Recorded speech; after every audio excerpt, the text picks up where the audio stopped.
जय भीम। कि बाबा साहेब का इतिहास पढ़िए जो है दुख की भरी कहानी।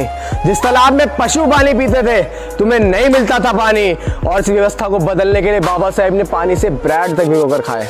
कि इस व्यवस्था को बदलने के लिए बाबा साहेब ने पानी से ब्रेड तक भिगोकर खाए हैं। सब कुछ जानकर भी साथियों क्यों करते हो आनाकानी, क्यों करते हो आनाकानी।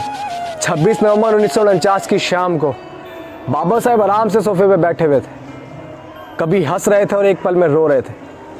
उनके ही पास शंकर आनंद शास्त्री जी बैठे हुए थे। उन्होंने पूछा कि बाबा साहेब क्या हुआ, आप एक पल में हंस रहे हैं और एक पल में रो रहे हैं। तो बाबा साहेब ने जवाब दिया कि शास्त्री जी, आज मेरा लक्ष्य पूरा हो गया, आज मैंने संघर्ष पूरा कर लिया है, लेकिन इस संघर्ष को पूरा करते करते, इस लक्ष्य को पूरा करते करते मैंने क्या क्या खोया है, मैं उस चीज को याद करके रो रहा था। मुझे एक बात याद आई कि एक समय था कि मेरी जेब में एक रुपया भी नहीं था। एक समय था कि मेरे पास खाने तक को पैसे नहीं थे। और उस दौर में मेरा बेटा राजरत्न, उसने चलना सीखा था, उसने हल्के से बोलना सीखा था। उसकी तबीयत खराब हुई थी, उसको थोड़ा थोड़ा बुखार था, और मुझे पता था कि अगर इसको दवाई नहीं दिलाई गई समय रहते तो इसका बुखार और तेजी से बढ़ेगा। लेकिन मेरे पास पैसे नहीं थे जो मैं उसका इलाज करवा सकूं। मेरे पास जो पैसे थे सिर्फ इतने पैसे थे जिनसे मैं अपनी पढ़ाई पढ़ सकूं। धीरे धीरे राजरत्न की बीमारी बढ़ती चली गई।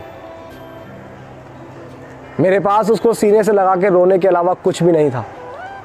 ये बाबा साहेब शास्त्री जी को बता रहे थे कि मेरे पास उसको सीने से लगा के सिर्फ रोने के अलावा कुछ भी नहीं था। और एक समय रहा कि राजरत्न की बीमारी बढ़ती चली गई, और एक दिन वो मुझे छोड़कर चला गया। जब वो मेरे घर में मृत पड़ा हुआ था तो बहुत सारे लोग जुड़े। उनमें से एक व्यक्ति था जिसने मेरे पास आकर बोला कि बाबा साहेब राजरत्न अब नहीं रहे, उनके दाह संस्कार के लिए नए कपड़े चाहिए। लेकिन जब मैंने ये बात सुनी तो मेरा कलेजा रो पड़ा। वो इसलिए क्योंकि मेरे पास जिस बेटे की दवाई गोली के लिए पैसे नहीं थे, जो मेरे बीच से चला गया, मैं उसको नए कपड़े कहाँ से लाके दूंगा। ये बात रमाबाई को पता थी।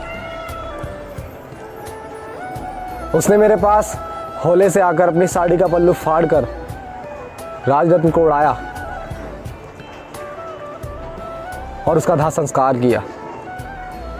लेकिन आज मैं खुश हूं शास्त्री जी, क्योंकि मेरे आने वाले करोड़ों लाखों राजरत्न जो हैं वो सूट बूट टाई बेल्ट पहनकर घूमेंगे। मेरे राजरत्न की कुर्बानी बेकार नहीं गई है। मेरे आने वाले करोड़ों राजरत्न बिना दवा दारू के नहीं मरेंगे। आप समझ रहे हैं बाबा साहब की कुर्बानी क्या है, लेकिन आज हमारे लोग उनकी कुर्बानियों को नहीं समझ रहे हैं। भूल चुके हैं क्या है उनका कारवा, भूल चुके हैं उनकी कुर्बानियों को। मत भूलिए यार, जिस व्यक्ति ने आपको हक अधिकार दिलाने के लिए, अपनी पढ़ाई पढ़ने के लिए, ताकि वो आपकी व्यवस्था को बदल सके, ताकि वो आपकी गुलामी को बदल सके, उसने अपने बच्चे का इलाज नहीं करवाया। वो चाहते तो अपने बच्चे का इलाज बहुत अच्छे हॉस्पिटल में कर सकते, लेकिन आज अगर आपके बच्चे की तबीयत खराब होती है तो आप बड़े से बड़े हॉस्पिटल में लेके भागते हैं ना। थोड़ा सा दर्द भी होता तो आप लेके भागते हैं ना। उनका बच्चा तो मर रहा था। समझिए। जय भीम।